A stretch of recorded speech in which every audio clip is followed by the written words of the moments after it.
Un document est un objet qui supporte l'information.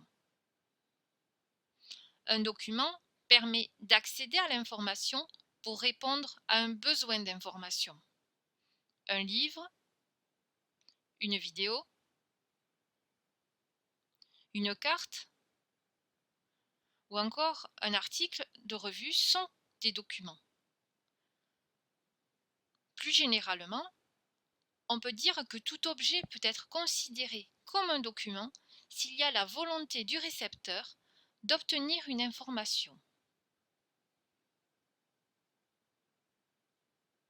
On parle alors d'extensivité du document. Prenons un exemple.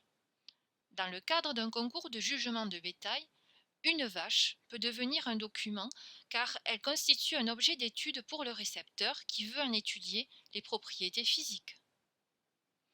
Il en est de même pour une fleur ou une plante dans le cadre d'un cours de reconnaissance des végétaux. C'est également le cas des hiéroglyphes qui constituent un objet d'étude pour l'historien désireux d'en savoir plus sur les civilisations antiques. L'information est inscrite sur le document. Elle peut donc être communiquée à un autre moment et dans un autre lieu que celui de sa création. Le document permet donc de conserver l'information et de l'utiliser dans le temps.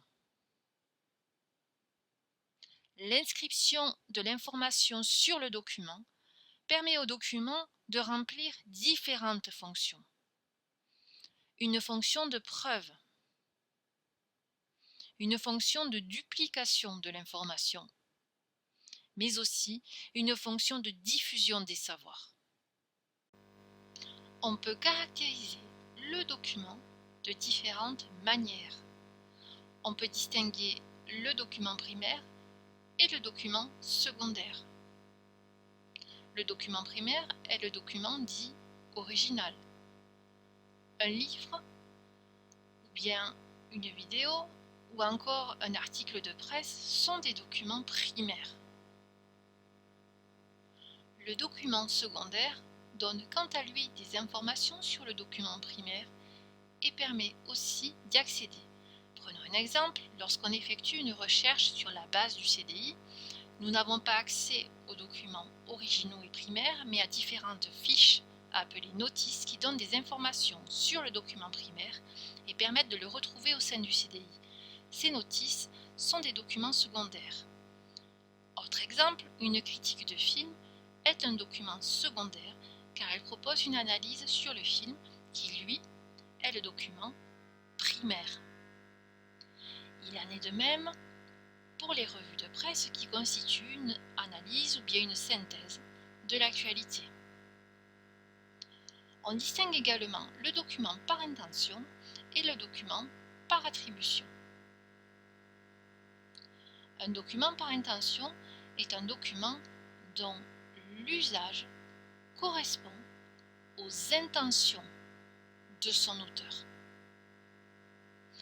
En revanche, c'est le récepteur qui fait le document par attribution. Reprenons nos exemples de début de vidéo.